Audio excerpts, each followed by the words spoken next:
morning. So just take a seat. So, Aswin, could tell something about yourself. Sir, I'm Aswin. I'm from Chennai, Tamil Nadu. I done both my schooling and college in Chennai. I have graduated from BBA LLB Honors 5 years course from Tamil Nadu Dr. Ambedkar Law University, Chennai. And since then, I've been preparing for civil service examinations. Okay, good. Now, I could make out your dad is from Nalapur. Yes, sir. Yes, sir. There's a place called Tarangambadi. Tarangambadi, yes, sir. Yes, sir. What is it famous for? Sir, Tarangambadi Tranquebar Fort has been built by Danish, sir. There was a temporary settlement of Danish over there, sir. Now, even now, it has been protected by the Indian Archaeological Service. Okay, that's good. Now, your hobbies include Kung Fu, Yes, sir. correct? Yes, sir. And you're a sports person, you run. Yes, sir. Now, how do you think you'll have time in case you're selected to pursue your hobbies, and why do you have to pursue them? Pardon, sir. You have your hobbies. Do you think you'll continue to pursue your hobbies after you get into the service? Sure, sir. I can pursue my hobbies, sir. For example, like Kung Fu basically involves like stretchings and footworks. And I've been practicing it for more than like 8 years. And especially I've been practicing Silambam, which I learned from my Kung Fu master, sir. That's good.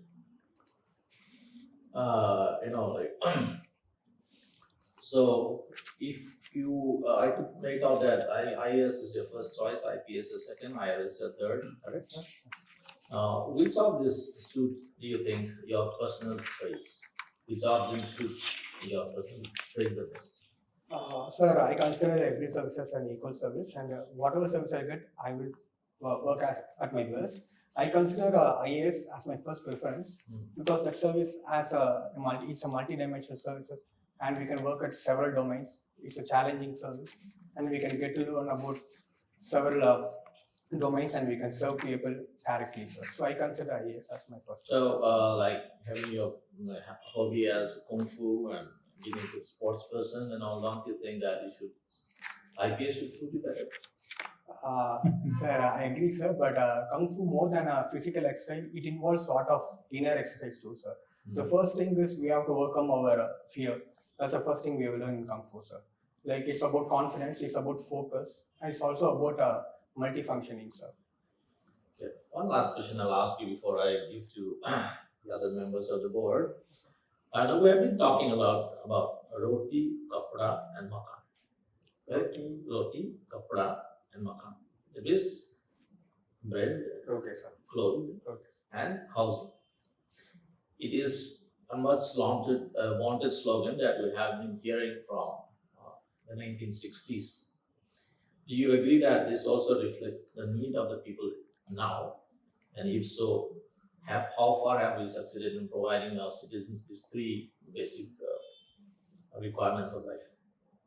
Yes, sir. So since independence, we have come a long way, and India has succeeded in several things. But as considered to food and food security, we are lagging behind. Even in food hunger index, like we are at a backstage. And for basic services, we have to focus more on giving essential things, especially empowerment to people, so that they can get their needs with their own talent and own work experience than government supporting in everything. So I consider we should still focus more on giving essential services to the people, sir. What about housing? Housing, sir, government has focused on housing through various schemes like Awas Yojana, and even state government has been focusing on this. Some clearance has been taken. More focus can be given to the people from the people who exactly need the housing. So targeting of these schemes can give a better result, sir. Okay, well, there was one Nobel laureate from India, recent one, which is very easy to guess, which says that who said that hunger is mainly because of lack of purchasing power. Do you agree with that? Am I? Sir, if I'm guessing right, it's Abhijit Banerjee, sir. Like, if you think guessing. You want me to repeat? No, sir. Like I'm guessing, is it Abhijit Banerjee, sir? Like the No. No, sir. Then, sir, like based on the statement, sir, can you repeat the statement once? Statement. a Nobel laureate from India, Yes. Amartya Sen. I'll tell you the name. Amartya Sen. Amartya Sen. He said that hunger or poverty is because of lack of purchasing power, not because of lack of food. Do you agree with him and why? Sir, I'm not clear about the statement, sir. Sorry. Yes, sir. Yeah, so you studied law. Yes, sir. Can you tell me what is the Uniform Civil Code? So Uniform Civil Code comes under Article 44 of our Constitution. It is like uniformizing of every civil laws, that is marriage, inheritance, and regarding land distribution. So, in India, for each religion, for each community, we have their own laws. So, Uniform Civil Code aims to create a uniform law for every community, sir. So do you think that this is something very important now?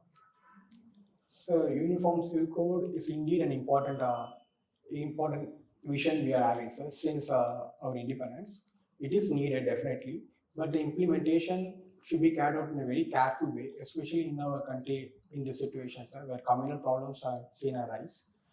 Such uniform civil code should not affect any particular community, and it should be made in a way so that every community might feel that it's a code which would empower every group. For example, the vulnerable section, especially women, sir.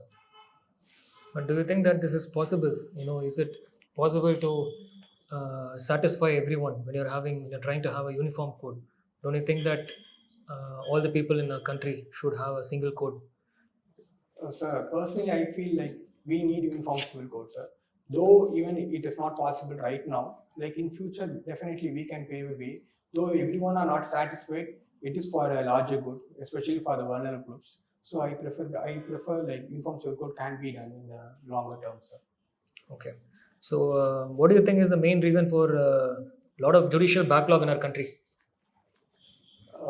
So one of the major reasons is the huge amount of vacancy residing in subordinate courts, high courts, and apex courts, sir. But recruiting high court judges is not a simple task. It involves a lot of people. One possible solution is like we can extend the retirement age, like till 65 or more than 65. What is the retirement age now for Sir, a High Court it judge is- and a Supreme Court judge? Sir, it is 62 for high court judges and it is 65 for Supreme Court judges. Sir. Okay. How are High Court judges appointed now? Sir, high court judges are appointed through a collegium method. The senior most judge of the particular high court will in consultation with the Chief Justice of India will be recommending names to the governor, and the governor has to sign the order. Then the high court judge will be appointed by the president. So who is eligible to become a High Court judge? Um, Does he have to pass an exam, or does he have to fulfill so many years of service? So what is the eligibility criteria?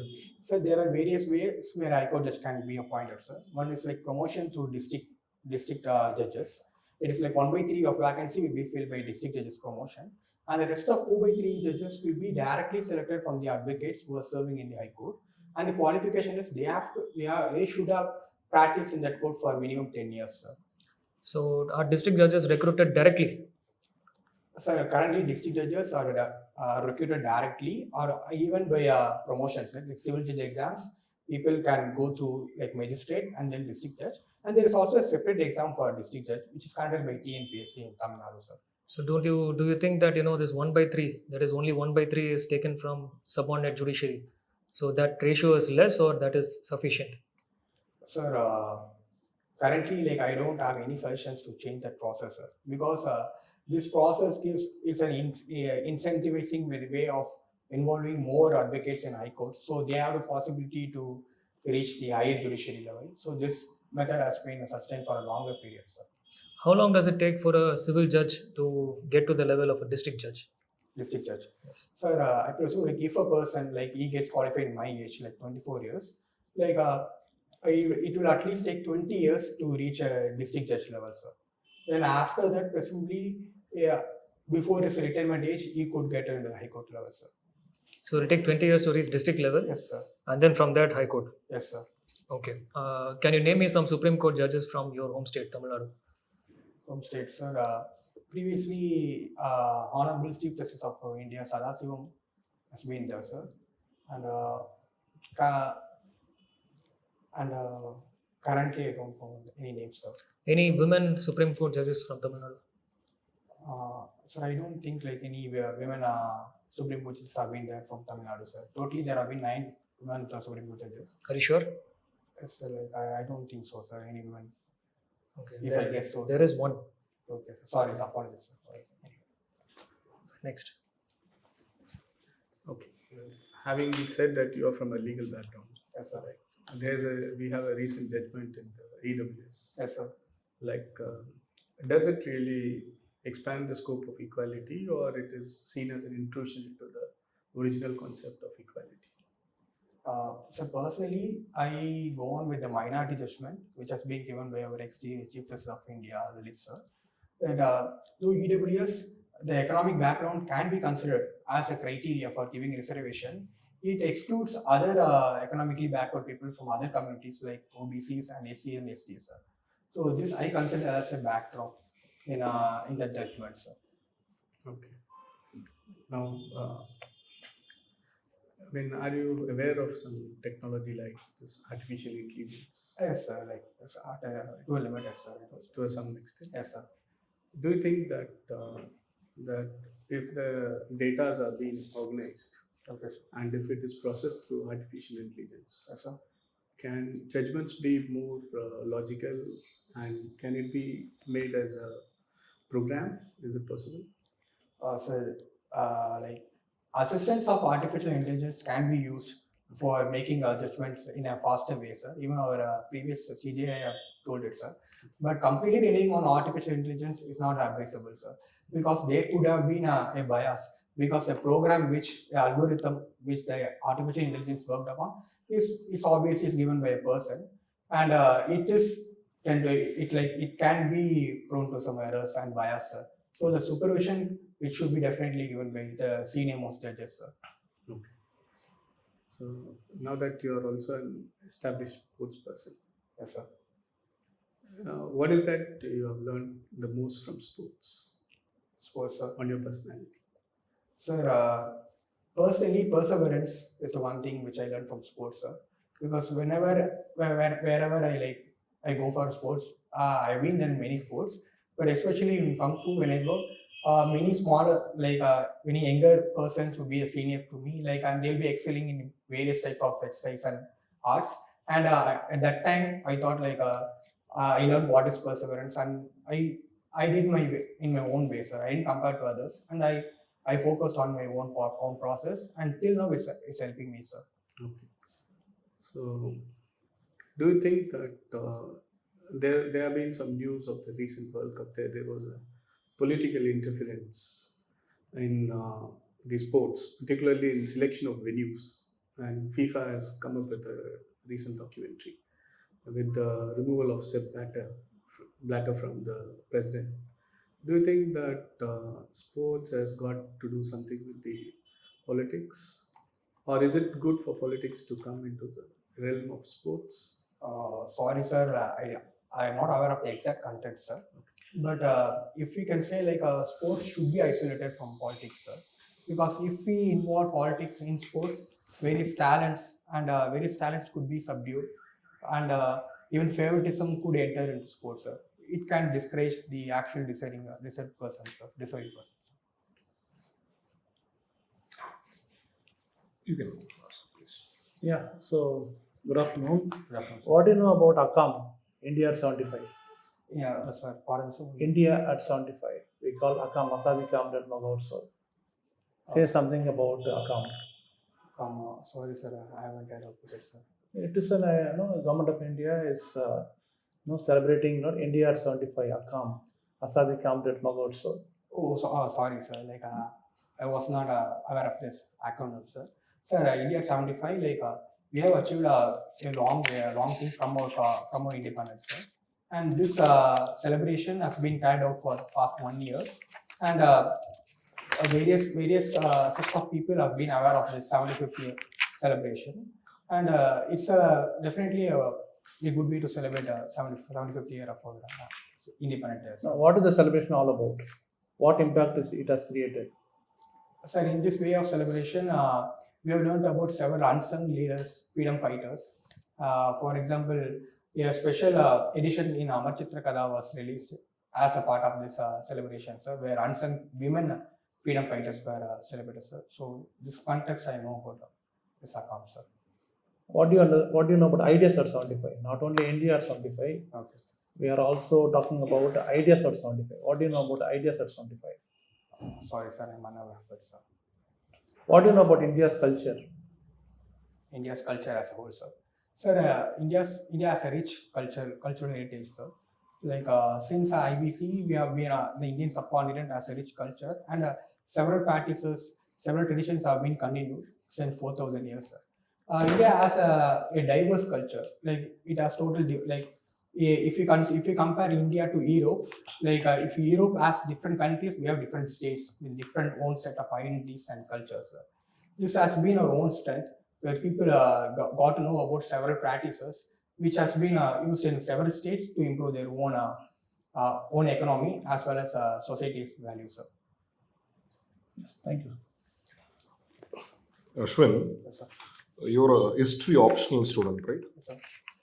So you being a lawyer and selecting history as an optional subject, any reason, any specific reason? So when I got to know about civil service mains examination, like I was open to any option, and particularly I had a bias for law, sir. But when I got in detail about history syllabus, it had many similarities with the prelims, mains, as well as essay. We can use it for anecdote portions. When I consider the advice of my mentors, especially my seniors who gave this idea of civil service, I took history as my optional, sir. Okay. Now just going through your hobby, Yes, sir. even this TV series, web series or TV series you're talking about? Sir, TV, like web series, like It's especially more like OTT a, platform. so you have written it as more like a TV series. TV series, and why only Japanese animated series? Sir, I've been watching Japanese animated series since my childhood, sir. Okay. Like since my sixth standard, sir. Gotcha. It has been a part of my hobby like for several years. It has inspired me in several ways. I'm still continue watching it and reading mangas. That is a comical version of the animated series. Okay. So you're also volunteering this animal rescue and rehabilitation. Yes, Are you a very active member of PETA? Sir, I haven't been an active member of PETA, sir, but I've been volunteering in small scale drives of Blue Cross and even a special NGO known as Bhumi, sir. They at times they conduct camps for mass sterilization programs.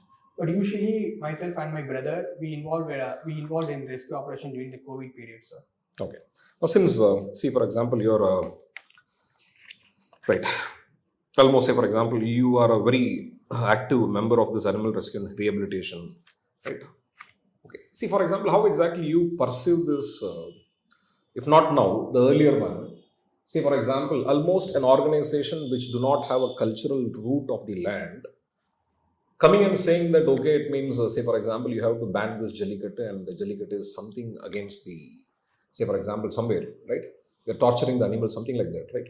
There is no cultural understanding. There is no something like that. Say, for example, the complete thought process is alienated, but still completely a foreign organization coming and somewhere dictating what exactly the deep-rooted culture should be done.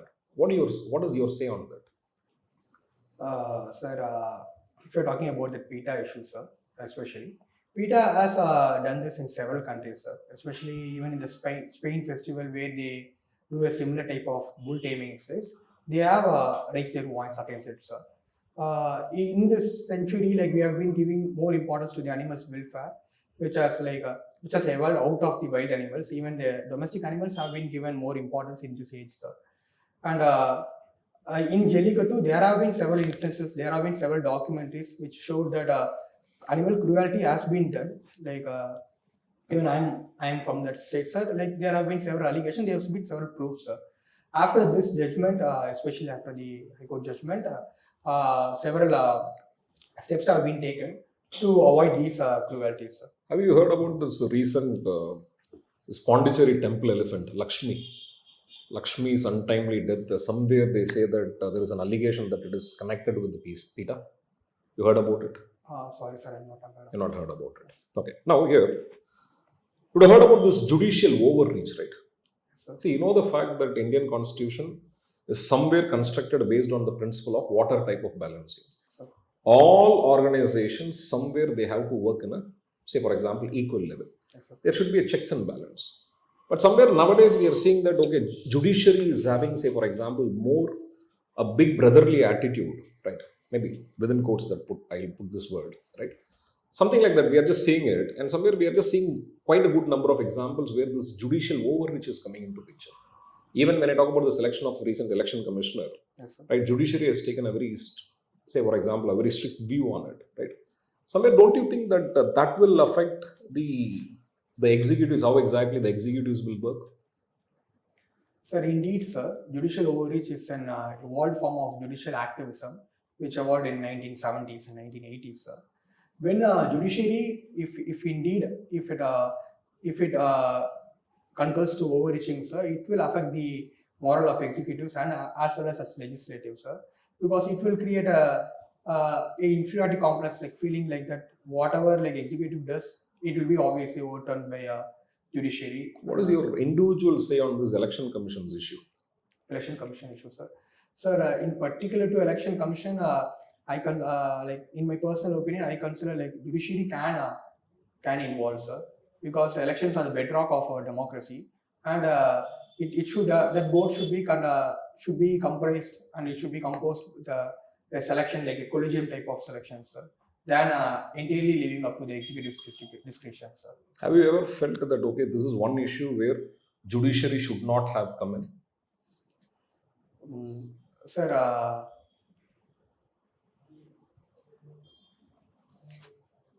sir, 1 minute, sir. Like recently, there's an issue like whether the demonetization drive. There was a case in Supreme Court like whether demonetization drive is is it legal? There has been a case in Supreme Court, sir, and Supreme Court has said that it will decide upon the matter in January, sir. But I consider that it is entirely up to the executives deciding upon the financial matters of countries. Yes. Okay. Yeah, soon. I think sir has asked about Jallikat. Yes, sir. How do you juxtapose that with your animal activism? I mean, that is the question that we are trying to raise with you. Yes, sir. On one side, you have culture. On one side, you have your personal love for animals and care for animals, Yes, sir. isn't it? So, how do you, as an, let me say, as an animal lover, how do you, let me extend that Yes, sir. to what we eat on the butchery of animals and chickens, and it extends to all those things, isn't it? Yes, So, sir. how do you take this in the overall context of your humane treatment of animals vis-a-vis a cultural requirement that has come over the ages, and which people still hold to as an identity of where they come from? So, where do you stand on this Jallikattu matter? Sir, in particular to Jallikattu, I personally support Jallikattu, sir, because like more extensive vigilance can be done to prevent these cruelties.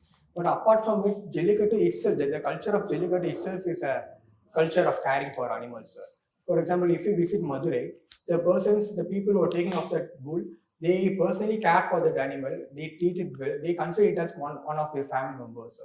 So more than a culture, it is also an act of showing love for native breeds, and it is also like a sense of protecting native breeds, sir. Very good. I'll ask you a situational decision-making question. So, you can answer me as an SDPO, which is, or maybe as an SDM or separate. Now, if there are two groups of people who are politically opposite Yes, sir. of affiliation, you went for an inspection, and your police did not inform you, and you ended up at a place where you see two groups of people, about in a very tense situation, about to have a face-off, and you could see that the number of police personnel is not enough to control that crowd. What would you do? So personally, I will ascertain the situation first, sir. The strength of the masses who are opposing. First, I will ascertain. Then I will contact my subordinates at least present at that place, or I will check for some influences of that group, like some head of the group, which I personally know, or which I'm knowing prior to the incident, and I will ask them to control those people rather confronting the masses entirely, sir. Because the crowd mentality, even like they have the mentality to rage against officers, Rather than we can solve it through their own way, like asking their leaders, especially the person who are close to us, to control these masses and confronting. Great. Now let's take and you have sorted out that problem. Let us say that you have been able to sort out that problem. What would be the post-event action that you will take? So first, I will conduct an inquiry of this police subordinates. First of all, how can such a large people can assemble over a place, sir? Because it is not very easy for a crowd to form, especially after opposition in a public place, sir. So even if it is like a rally, they should have got permission from the local police station, sir. First, I'll ascertain that. Then I will make sure that such confrontation will not be happening in that area, sir. At least for temporary at that area, sir. Like I'll be using the police subordinates to patrol those areas, sir. Sure, I think that's good. And I'll ask you two more questions. Yes, Okay, one on the economy, one on geopolitics. I think geopolitics question. I think you know what is coming, isn't it? The Russia-Ukraine war Yes, sir. is waging right now. It's in the thick of things right now. What is your take from a geopolitical standpoint? And can you tell me some of the stakes for India? How does that affect the geopolitics of the world and also India as such? Yes, sir. Sir, India has made a move not to comment about Russia's aggression, or it hasn't refrained from supporting Ukraine also, sir. It is standing on a tightrope, like it cannot ascribe to US pressure, or it cannot subject to Russia's support, because there has been clear evidence like Russia has overstepped their boundaries and they are affecting Ukraine, sir. India, by maintaining a balanced stance, it has gained from the Russian cheap oil, sir. Like it's one of the major economic benefit what we have got in the recent times.